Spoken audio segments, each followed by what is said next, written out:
All right, ladies and gentlemen, thank you for joining us on our stream today. We had an interview, and we interviewed Jessica actually about 2 weeks ago, but we had a technical difficulty with it, so she was gracious enough to rejoin us on the show. Now, Jessica is from Senegal. Senegal is a country in the African continent. So today she's here to talk with us about that, talk with us about her music, and then we may pose some questions to her that you guys are posing here on the live stream. So Jessica, thank you for joining us on the show today. It's a pleasure. It's a pleasure, really. I'm really happy to be here. All right, Jessica, so how we found out about you is you was on The Voice. Yes. Now, on The Voice, tell me, how was it to be on that show? Is it like a lot of pressure? I mean, how is it?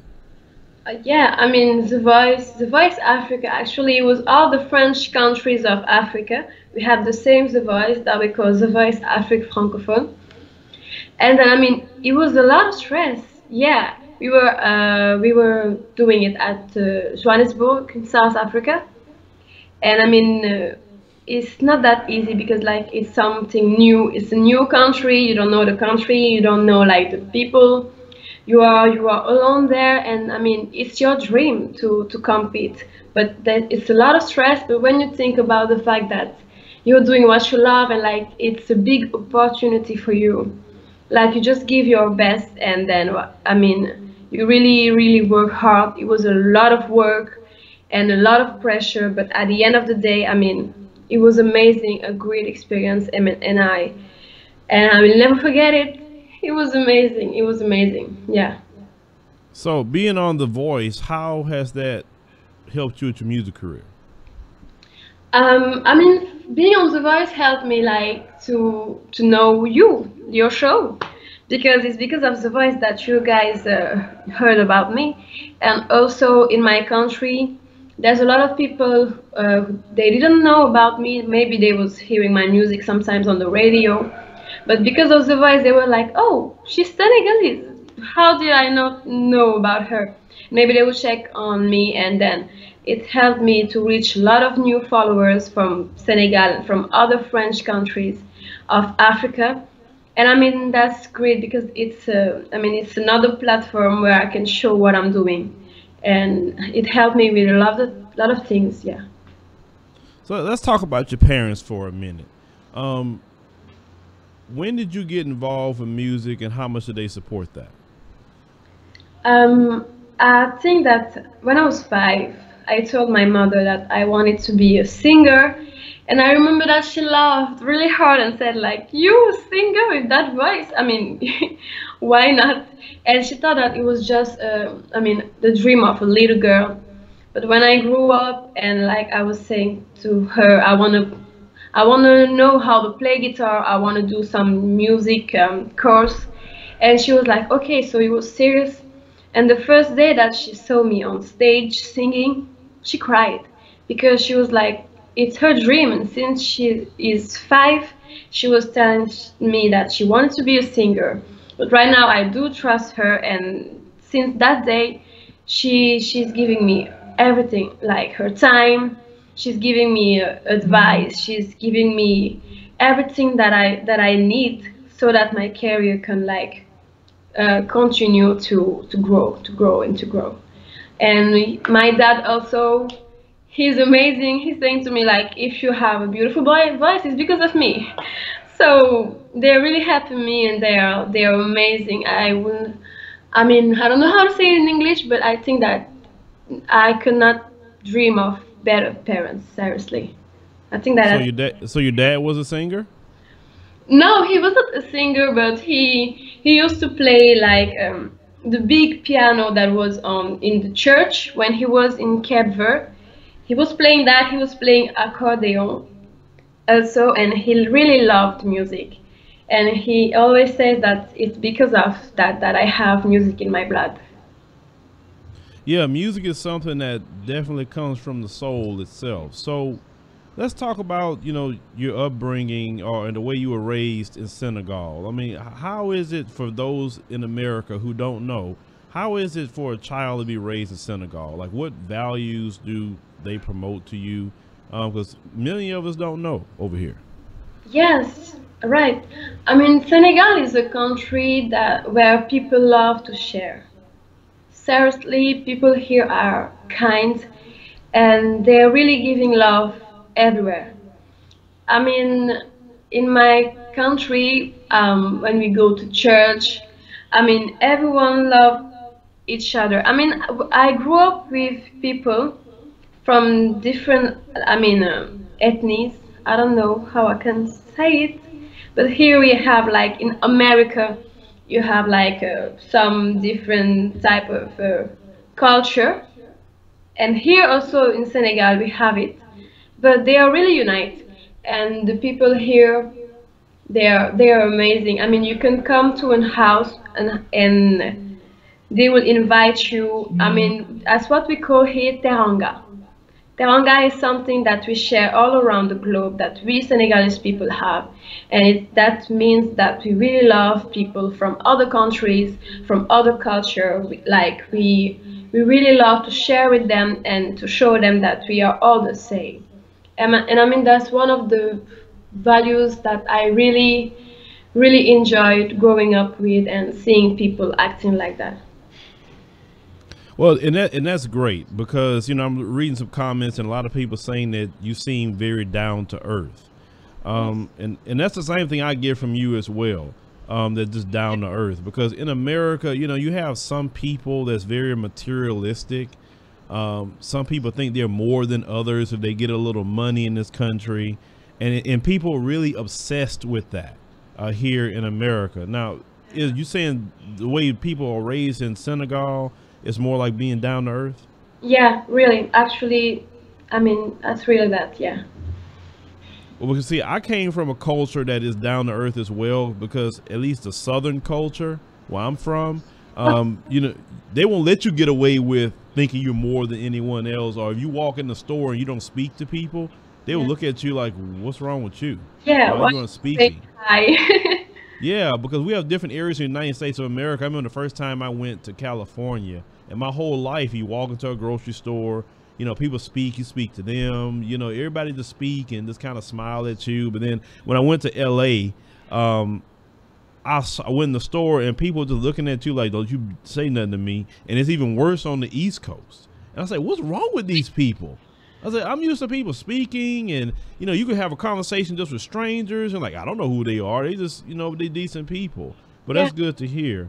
So if a person that never been to Senegal, they say, I got my passport, I want to go to Senegal, where do you recommend them to go once they get there? Once they get here, I will recommend them to go to the Gore Island. I mean, it's a little island that we have, and it's very beautiful. I love it because of the background history. I mean, and also because I mean it's full of joy. There is not a lot of citizens there. Not of people are not really. I mean, maybe they have something like 300 people living there.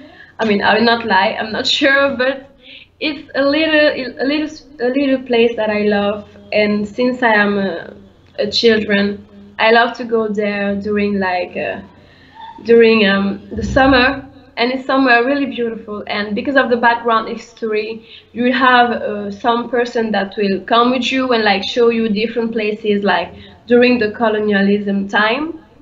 It was there that I mean some boats were coming to take our grandparents to after take them to the USA or to America, to other countries, so that they will work there. I mean, the background history is really like sad, but at the same time, it's a beautiful place. I love it.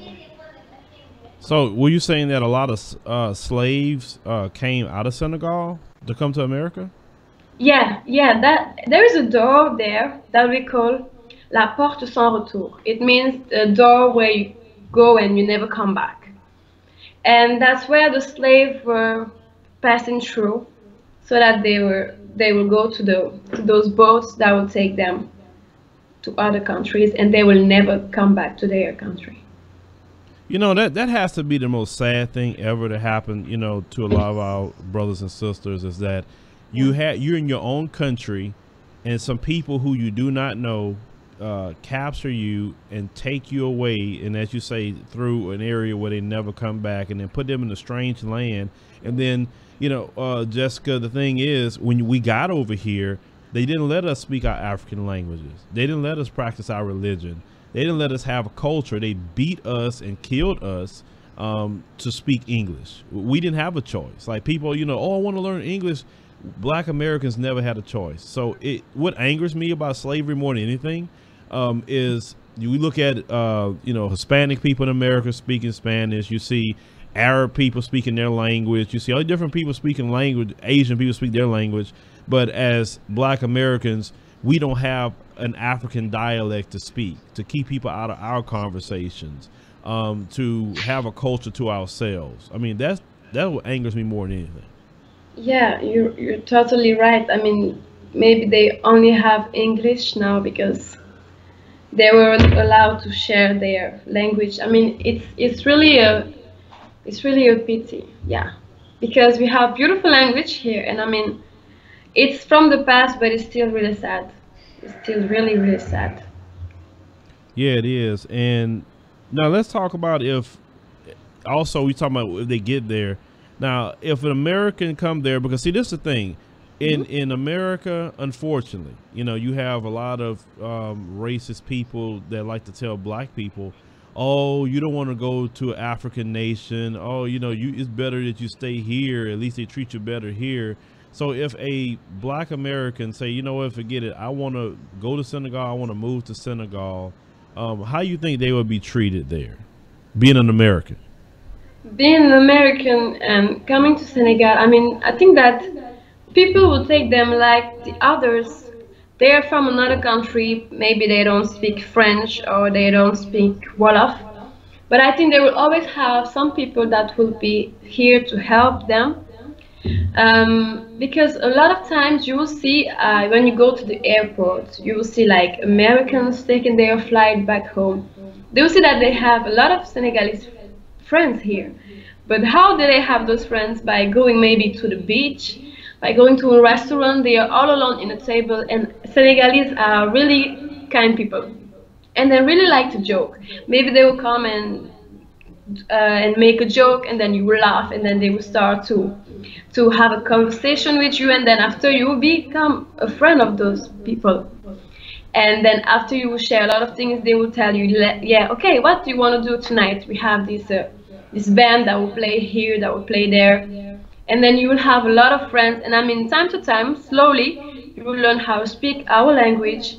And I mean, you will learn a lot of things about our culture, because here Senegalese, we are so proud of our culture that they will take you to like some pub where we have bands that are doing our music, and I mean, they will make you dance. And that's what I love about my country, is because people like to share, and because of one joke you can have a lot of friends.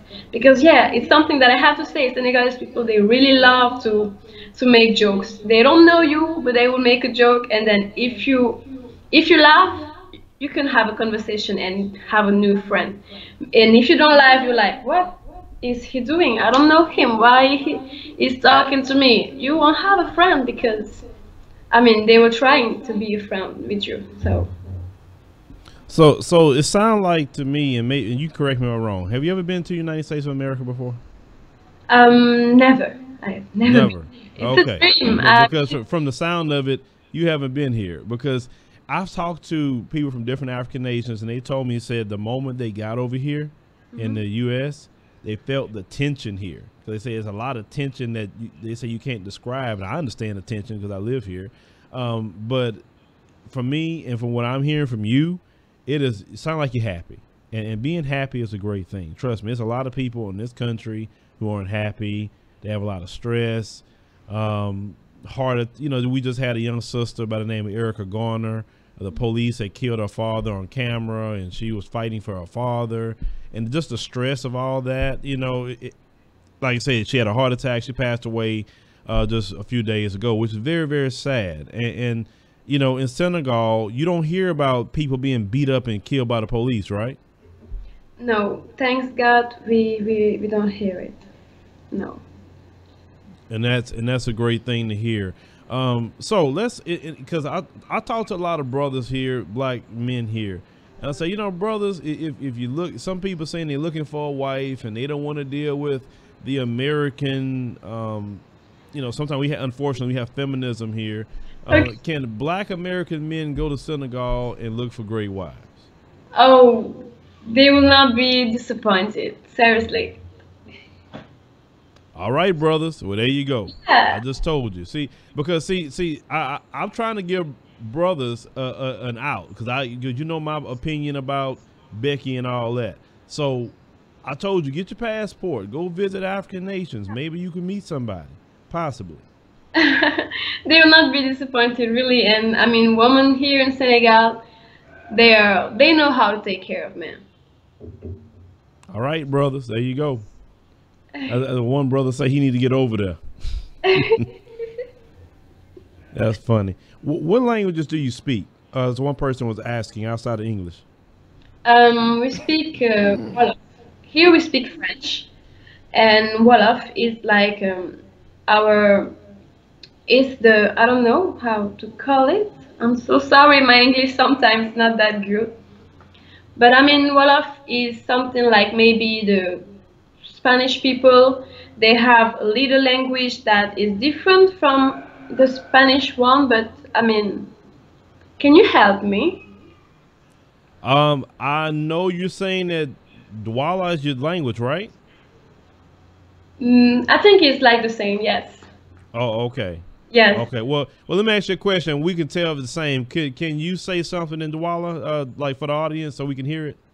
In Wolof, okay, so I'm gonna say Sénégal neex na torop kaay leen Sénégal parce que fii nit ñi dañoo baax nit ñi dañoo bëggante donc ñoo leen Sénégal parce que voilà doo leen ko regretter. Okay. To me, it sounded like more like French. It's because of my accent actually. Oh, okay. I Okay. have an accent and people always say to me that even when you speak Wolof, you look like someone who's coming from France, and it's because of I'm so used to speak French that maybe I have this little French accent. Even when I speak Wolof, I got it. Okay. So let me ask you a question, because also, unfortunately, in the United States of America, a lot of people don't understand that we come from literally ebony to ivory. So you're a lighter skinned sister, okay? Yes. Now, in Senegal, do they have people lighter than you that come from two black parents? From two black parents, I don't know, maybe, but most of the time, people light skin like me, they come from one of their parents is black. Because for me, for example, my mom is light skin like me, but her mother is 100% Senegalese, and Senegalese people, we are really black. And she's white. And I mean, we have a lot of people here that are like my mother, coming from Hmm. two different parents, from two different culture and colors. And they come black or they come totally white. One of the parents, I mean, one of them won the battle.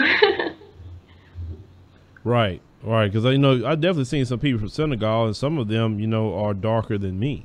So, and because see, the thing is, in America, a lot of us here, because of the transatlantic slave trade, we don't have a proper identity, and some of us, the new generation, maybe like in your age group, the millennials, they really have been so far removed from, you know, Africa, and then being, you know, as a black person here, they don't even know their people when they see them or hear them. That's the sad part.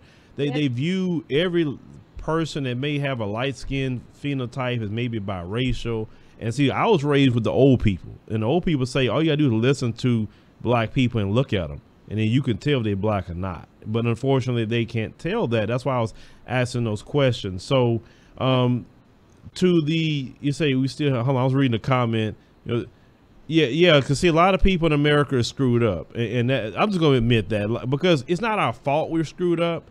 Because unfortunately, when you're raised in a system, and thank God you don't know what I'm about to tell you, and please stay where you at if you can. Don't like the U.S. You could visit. I'll tell anybody that you could visit the U.S. And then let me back up. They got some deep, great places here in the United States if you go in those areas. Okay, but unfortunately, it's just some areas. It just as a black person, you just see some things like, my God, like really, Yeah. it's just not a good thing. But I suggest, and maybe you could tell me, Okay. is there good business opportunities in Senegal for Black Americans to get involved with? I did not hear the question. Do we have great business opportunities for Black Americans to get involved with in Senegal? Because let's say they want to move to Senegal, then they have to create a business or a job. So, household opportunities. I mean, I'm not sure for this question if I can give a proper answer, but I know that there's a lot of things that we can do here. And I mean, sometimes people here have like ideas for a company or for some things that they can really do to like to raise money, but they don't have the money first, because if you want to make money, you need to invest money. And most of the times there's American, French people, I mean Chinese people that come to Senegal, and like they invest a lot of money, and like they have their own companies. And some big companies here are not owned by Senegalese people. They are owned by others that saw a great opportunity, and then they came to our country and like they invested, and like now they're making a lot of money. And we Senegalese people, we're not maybe involved in it. So that is something that I don't really like, actually. But it's not our fault. It's because like maybe great big companies, I mean in the US, or most of the times from France and China, they come and like they invest here. Oh God! So you mean to tell me that the Chinese is starting to overrun Senegal as well? Yes, we have like big things that the government is doing, like TGV, like new places here, but they are not made by Senegalese people. They are made by French and Chinese people. So, from what I've heard in different African nations, when the Chinese come in, they're not even using Senegalese people to do the jobs, right? No, no. Maybe sometimes the like the little one, the little jobs they will give it to Senegalese people, but you will only see their people there. And see, I have an issue with that. I take issue with that because it seems like a lot of African nations is trading the French or the American white man for the Chinese man. Mm. And how is that benefiting the Senegal people? How? Do you see a benefit to them being there? Um, for me myself, I do not really see a benefit for my people. Maybe there is a benefit that we do not see, but those who are working there are, maybe some people are having a benefit from it, but me myself, I do not see it. I just see that it's other countries, people from other countries that are coming to Senegal and like to rule some of our biggest companies here. And you know, also another problem with the Chinese coming into different countries, I saw it was out of Nigeria. No, was it Nigeria? Oh, no, Uganda. I'm sorry, Uganda. A lot of Chinese come in there and they're doing all these jobs. Then they're getting with the local women. They're getting them pregnant, and then they're leaving, going back to China. I did not know about it. Yes, it was like a story I read, I think maybe a week ago. They had about 130 women pregnant. The government was upset because all these, you have single mothers that's going to be depending on the Ugandan government. And because these guys, what they do, they leave and they say, oh, I'm going to go back to China and I'm going to come back in a month or two, and then they never come back. But yeah, they have these children. Now, do you hear any reports of that going on in Senegal? I mean, that's really sad. That's really sad. I mean, sometimes I don't understand how people think when they are doing some stuff. But here in Senegal, I mean, I did not hear something like that. I don't know, maybe I mean, it can happen, but maybe here the people are not talking about it actually. I'm not sure if there is something similar to it here. Yeah, I mean that just kind of sad. For me, and just as a Black American, I get angry, and I don't live in Senegal, but I get angry just to even hear the Chinese and the French and all. Like, why can't African nations stay to themselves? You get what I'm saying? Why can't they protect their resources, keep everybody out? Because see, racist people in America have a statement when they say Europe for Europeans, Africa for Africans. You know what? I agree with them. Africa need to be for Africans, and when they need to hold their resources and protect them and charge an arm and a leg to get them. So, but yet you have everybody in African nations. Then they want to tell Black Americans, oh, Africa, they live in huts. Let's back up. In Senegal, do anyone live in huts? Here we don't have something called maybe the hoods. That's what you're saying?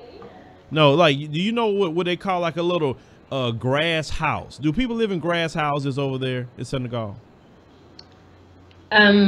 Yes, in some parts, yes. So are they in the rural areas? Here we have some part of the country, if I understand what you're saying, some part of the country where people are really poor and Okay. like they live in really bad conditions.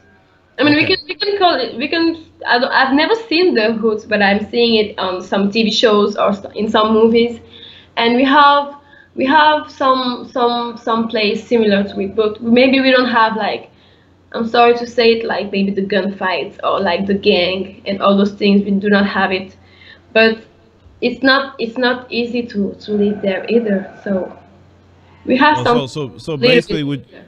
okay, so basically what you're saying is poor people live like that. So basically, like here in America, the poor people in America actually live pretty good compared to poor people in different countries. If Yes, you really research it, because now, but don't get me wrong, some of the poorest areas in America, people are poor by design. It's not like the American government don't have money for people to take care of themselves. They kind of evil in a way because they'll put poor Black people in the area and they have a lot of crime, a lot of drugs, and that's not right. But the majority of Black people in America, they work hard. They love their families. They're trying to do the best that they can. yes. But outside of poor people, everyone in Senegal has homes and apartments, right? No, no, not everyone. I mean, it's like in every country is not. I mean, I think that it's not possible in a country where everyone has house or apartment. You see people living in the streets. I mean, you see people that live like in really bad conditions. They don't have Hmm. home. Maybe they don't have family here. I mean, it's not easy for everyone. It's not easy for everyone. Yeah, I'm trying to get you to understand what I'm saying. Yes, we have homeless people. We call it homeless people. We have homeless people here in the U.S. Like right here in Houston, you have homeless people. It's like 35 degrees Fahrenheit here right now, and you have homeless people on the street.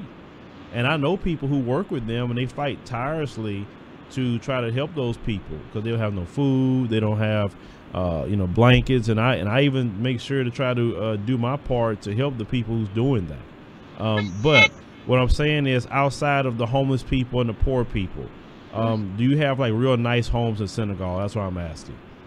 Yes, we have really beautiful homes. I mean, in some places here, like um, it's like maybe not maybe like Calabasas, but we have our beautiful areas here, and the homes, all those homes there are really beautiful. Like we have also Sali. Sali is a place here in Senegal where we have a lot of hotels and like it's really beautiful. We have really beautiful areas. If you come to Senegal, I mean, in some place you will say, wow, this is really the poor part of Africa.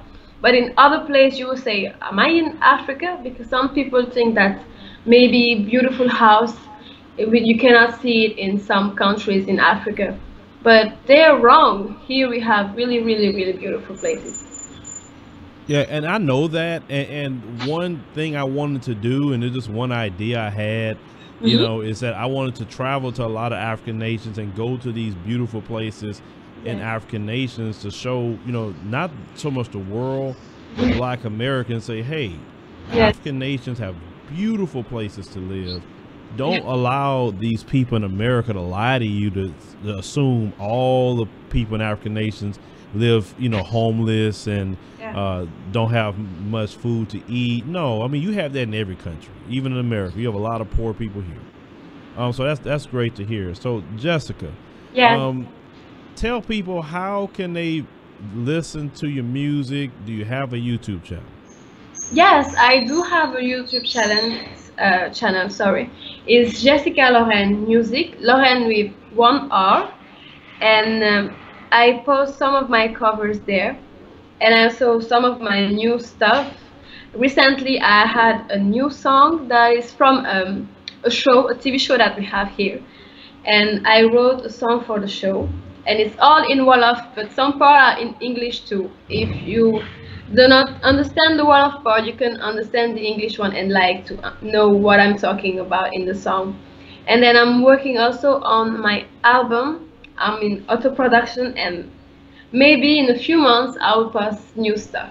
Yes, I'm working on a lot, and people can catch me on YouTube.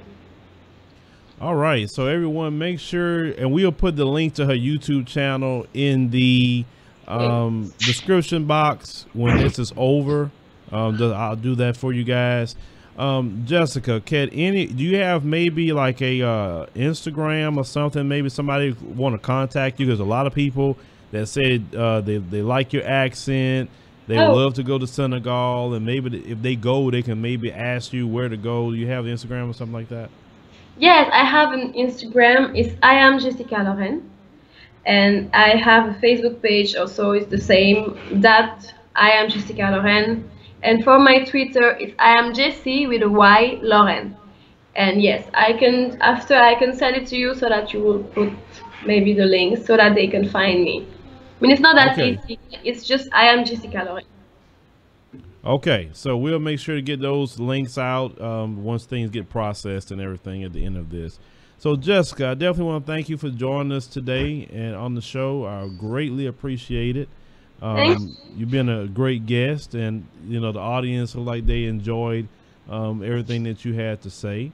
So, you know, hey, if you would like to come on again, let me know. We'll definitely have another conversation.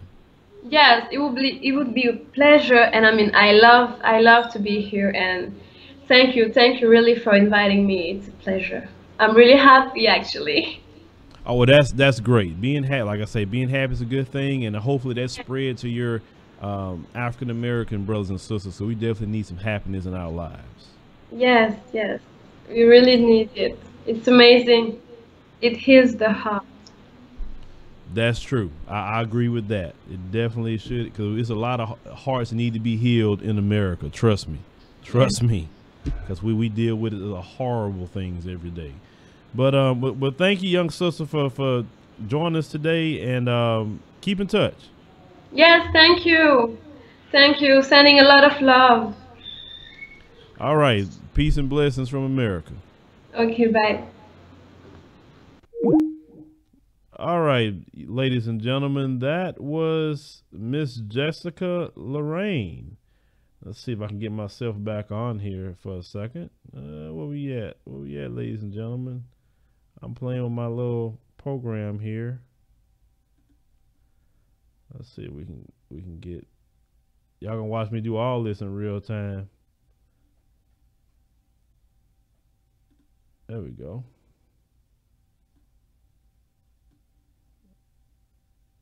Well, what did y'all think about Jessica? I thought the young sister was cool. I thought she was, and I'm kind of glad the first interview did not go right. I'm kind of glad it didn't happen, because it was a lot better that she came on this time instead of the last time. But I asked that question to her about. So I can move this over here.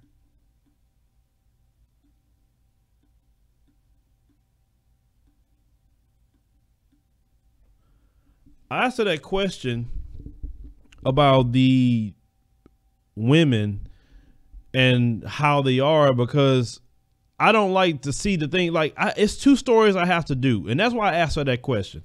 There's one story, a cold case happened back in '83 where these two white men killed a black dude for just speaking to a white woman. Then you had these two 17-year-old boys were beat the hell up in Louisiana for talking to some white females. And I'm trying to tell these brothers, listen, if you're single, don't have a wife, for some reason you can't find one here in America, brother, it's $165. $165. Y'all spend more than that on freaking LeBron James shoes. Go get your passport, get you a plane ticket, go to different African nations, see how it is. You never know. You may meet a decent lady. You may have a wife or something. Have you a bunch of beautiful children. A woman that has African culture, and you can even learn from it. That's what I tell brothers to do. I don't really tell brothers to go out and do food. That's not my message. My message is they go over there and get one. I have a cousin. She went to Nigeria. Her husband's Nigerian. They live here, but he's Nigerian. Cool brother. I ain't got an issue with him. She happy with him. They have children. So I don't take issue with brothers and sisters bringing people back here, or from what she's saying, but you'd have to see how it is over there. If you meet a lady, stay there. 'Cause I know some people say, forget that, I ain't coming back. I know a lot of people say they didn't come back here. They didn't revoke their citizenship, but they didn't want to come back. But I know she had it, sometimes hard to understand me, because of the language barrier. But the reason I asked her that question, that do everybody, and I don't think she understood what I was getting at when I said do everybody live in huts, because these white supremacist terrorists that come into the comment section, they like to put that out there, say, oh, all the Africans are living it. Like, no, I've studied it enough to know that's a lie. Every African nation has beautiful homes, nice places to live. Not all of them are in turmoil or Boko Haram or whatever. No. And I said, if I can just do a few projects first and eventually do that project, well, I can go to all these different African nations and show you guys and talk to the people who the movers and shakers in these nations. You're like, what are they talking about? They lied to us, because they lie to us every day about African nations. And part of my job, as I stated to you guys, is to try to be on a message of unification, but I want global African unification, not just American. So we have to interview people from African nations. We have to talk to them. We have to learn from them, because we as a black community is extremely ignorant. And I mean ignorant in the guise of not having knowledge. We are ignorant when it comes to African nations. We're ignorant when it comes to the cultures over there. All of us are. I'm still learning. I don't know everything. So when I do interviews, I'm learning just as much as you guys are learning. So it's a learning experience from everywhere. I say, we never lived in mud. Yeah, it's the things that they like to say, but they trying to keep us out of there. But as you heard, the Chinese is over there. You have the French, of course. And like we said before, if African nations would kick out France out of the 13 nations that they are involved with, France would turn into a third world country. They don't have it like we have it. And speaking about Ghana, I need to try to get in contact with those brothers and sisters over there, because they have a new ministry there where they're encouraging us, Black Americans, to come over there and to do things with business with them and to have different opportunities. They are encouraging this, and I think it's a good thing. Also, not too long ago, the president of Ghana told off the president of France, said, we don't want you, we don't need you. That was awesome to hear. And he couldn't do nothing but shut his mouth. I didn't do that video, but I saw it, and maybe I'll do that at another time. You say Africa for Africans at home and abroad. Hey, that's what the racists say. Africa for Africans. I'm going to have to agree with the racists now. I'm going to have to agree with them. Africa for Africans. Because, hey, that's our original home. That's where we're from. Of course, you're going to have all these people who, I have to even get on myself for a minute. I do have to get on myself. sometimes I don't, you know, sometimes when I take calls and people are doing it, well, we're this and we're that. And I have to be, you know, I have to get on myself to be more patient at times, because when I hear that and then I look at the system we live in, and then I have to really think and remind myself, you know, even what this young sister said about how many of them went through this certain area in Senegal and never came back. You heard what she said. She said it's sad. Okay. They left home to come to this place to be beaten, raped, sodomized, worked into the bone to build this country, and then they get no benefit. And then the children of the slave master know everything that happened and still try to talk like the black man and black woman didn't build this country, like we didn't fight in every war, etc. They wouldn't even have an America. It wouldn't be for black people fighting, but they still screw black people. So, you know, I have to try to be patient sometimes with that, because I get in that mindset. I have this mindset. I want to go.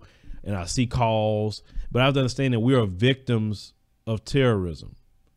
We don't know who we are because of the white supremacist terrorists. It's not like we didn't know who we are for ourselves. So, you know, when you see black people split up into all these factions, I'm this, I'm that, and I'm this, and I'm that.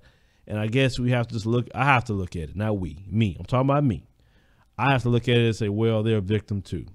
So, you know, I guess that what makes them cope. I have to think like that from now on, because we know that's where we're from. Come on. We are from the continent of Africa.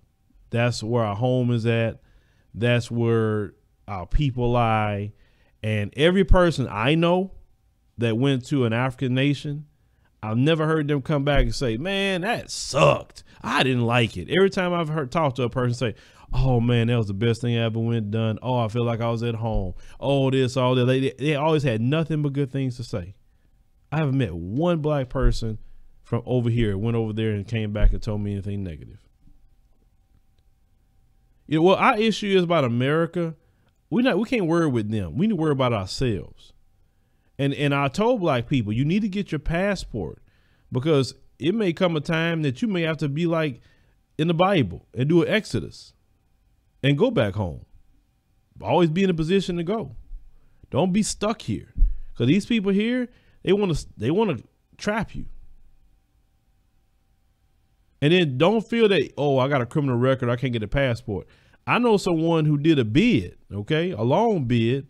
He got a passport. Only thing he said that certain nations he can't go to with his past criminal record, but certain nations he can go to. So just because you have a criminal record doesn't mean you can't get a passport. Maybe certain things you can't, but if that brother got one when he did a bid for, and he go to foreign countries, you can get one too. Don't let these people hold you back and try to trap you here. Like if we so horrible, why are you trying to trap us here? Why? Matter of fact, give black people free passports. That way we could walk off anytime we get good and ready, right? You don't want to trap black people here, but complain about black folks 24/7. Okay, so you said network not found. You went to Senegal. It's super sweet. The culture is amazing. The food's amazing. The people are amazing. It feels like home. Well, there you go. That's someone else admitting to that. They went to Senegal.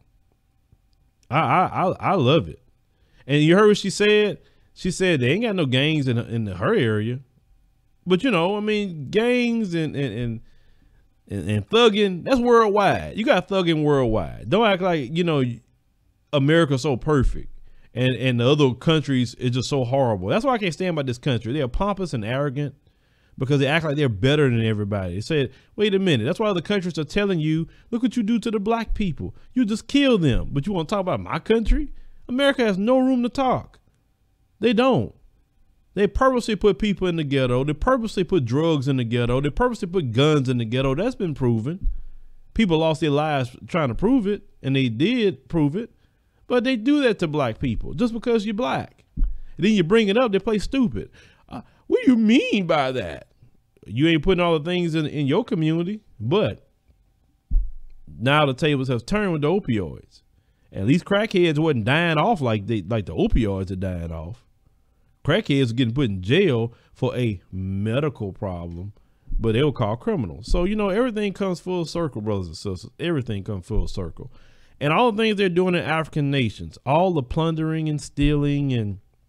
But I tell people, Africa is the place that God has for us, and God is preserving Africa. Whether you believe in God or not, it's not my business to even say anything about that. But only God can preserve Africa, because look at how they just try to strip the resource. And you notice that the resources never run out. Think about that for a minute. Everyone else's resources run out with time. African nations' resources have never ran out. Only God can do that. That's not of man. It reminds me like that scripture in the Bible. It talked about when the lady, I think I'm trying to remember, gave the prophet, made him a cake and said that the oil and everything won't run out because you fed the man of God, right? And then just an example. And they said the oil kept going, never ran out. Remember that story, y'all Bible scholars? You know the story I'm talking about. Well, it's the same thing with Africa. It's like the resources are not running out, because the way they have pillaged African nations, that country should be decimated with the resources. It should be gone. It should be a wasteland. And yet they still have the resources. And that's why all these different nations want to be there, because they know they're living high off the hog off of African nations. Don't let these other nations fool you that they're better than Africa. It wouldn't be for Africa. All of them would be third world countries. If Africa built a wall, and I wish they would, build a big wall and get a major military and get a bunch of nuclear weapons and say, you come in here, you got a problem. And what Gaddafi was trying to do, that's why Hillary Clinton killed him, was trying to get that gold dinar started and unite African nations into one major country instead of 54 nations. That would have been something. That's why they had to kill Gaddafi. And that's why our brothers and sisters are dealing with slavery and these, terrorists that was already over there enslaving people. That's why I'm so glad Hillary Clinton didn't get elected. And I'm glad we have the greatest president in the world, Donald Trump. And the reason why I say he's the greatest president in the world is because he has validated everything that I've stated and many other people who have talked about racism, white supremacy. And he's also given that work to everybody, not just black folks. So yes, he is a great president. I hope he continue to do the great work that he is doing, because it feels great to see the things spread out a little bit instead of just sending it all on black people. Say what you want, but that's how I feel. Tired of always getting kicked in the teeth, kicked in the testicles and everything else, and everybody else just be watching and laughing. Now you starting to get it. That's how we feel. Somebody got to get it. America has no resources. They don't have gold. They don't have coltan. They don't have diamonds. They don't have rubies. Show me all the resources America has. All America have is here is natural gas, and they have crude oil. A lot of it they haven't tapped into, but they have crude oil. But they don't have the resources that African nations have. So don't even come here saying that. They don't have it. If they had it, they wouldn't be over there trying to get uranium in Niger. America don't have uranium just sitting here like that.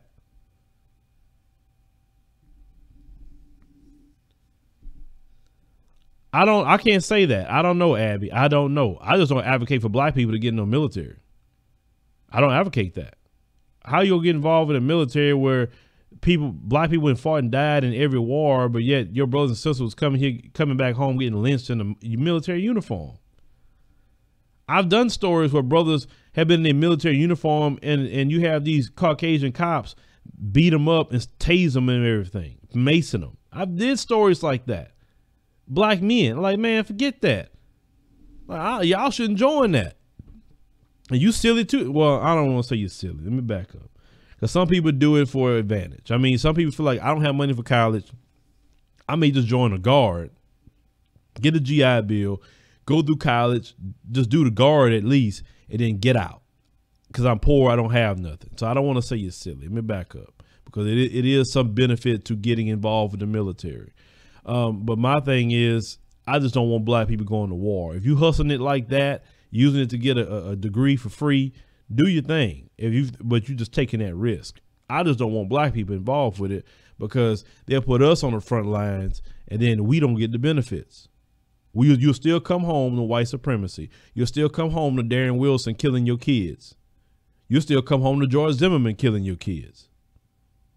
But you fought for this country. You're a veteran. You got PTSD. You may have a limb blown off or whatever, but you still being called an N-word in this country. I'm like this, until these people stop calling the N-word and pay you reparations, I don't think you should be involved in no military. Let them fight. They say they're patriotic. Let them go fight. That's how I feel about it. But, you know, hey, it's just me. But anyway, guys, I'm going to go ahead and go. I got to go take care of some things for the wife. Got to get the inspection sticker done. Need to get the registration sticker. Just husband duties that I have to do. Look out a little later on today. I post news stories here. Also, people on Patreon. I got a new series for you. A whole new series. I'll be posting that there today on Patreon as well. You're going to go through a little thing with me on Patreon, and I think you enjoy that. Make sure you guys, if you haven't subscribe to the channel, because people come and watch it all the time. People tell me, I've been watching for years. Don't watch for years. Subscribe so you know when I post. So one person said, you should let us know when you're doing a live stream. I don't have that kind of life. That's why you have to click the notification bell. That way, and YouTube's real good with it. If you click the notification bell, it comes up on your phone like that. Then you could just scroll down, look at the live stream or whatever we have going on. That's why I emphasize click the notification bell. 2018, we need to hit our goal on Patreon of 3,000 members. If you aren't a member on Patreon, we asking just for the minimum $2 or preferably $5 per month. We're asking to help us to keep the show going. YouTube always got some changes. We don't need to be dealing with that. The people who are on Patreon, we thank God for you, because without you, this show would not be going on. And we will be visiting with the people on Patreon to find out how do we get more people to get on here. Like I said, last time we did it in a way that people didn't like. So we will revisit with the people on Patreon and get their ideas on how to get people to hit the goal. I don't think I should take it to that extreme, but we need to get to the goal, because there's a lot of people that enjoy the content.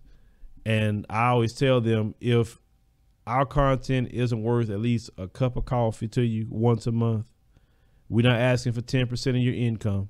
No, like the preacher, Pastor Porkchop asked for 10%. We're not asking for that. We're asking for at minimum $2 or $5 per month, just to help us keep the show going. And some people ask, are you going to continue to do that? Well, if we get 3,000 members, I'll be quiet about it. You won't hear me mention the Patreon unless we talking about something else with that. But we have to hit our goal first. I won't say a word about it. So some people ask me questions. I didn't know about this. I didn't know about that. I said, well, you're not a member of Patreon, because they knew about it. They know everything. They know if I'm taking a break. They know I'm not feeling well. They know just about everything, because I tell them, I keep them. But the public platform, you will not know anything. You're just going to have to deal with it when I do it. It's just that simple. So if you want to stay abreast of everything we're doing in real time, behind the scenes, or just different thoughts I have, or to want to know things I'm doing behind the scenes, join us on Patreon. Join us there. I'm telling you, it's a good place. We have conversation, and I appreciate everyone who has done that. So I'm going to go ahead and get on out of here.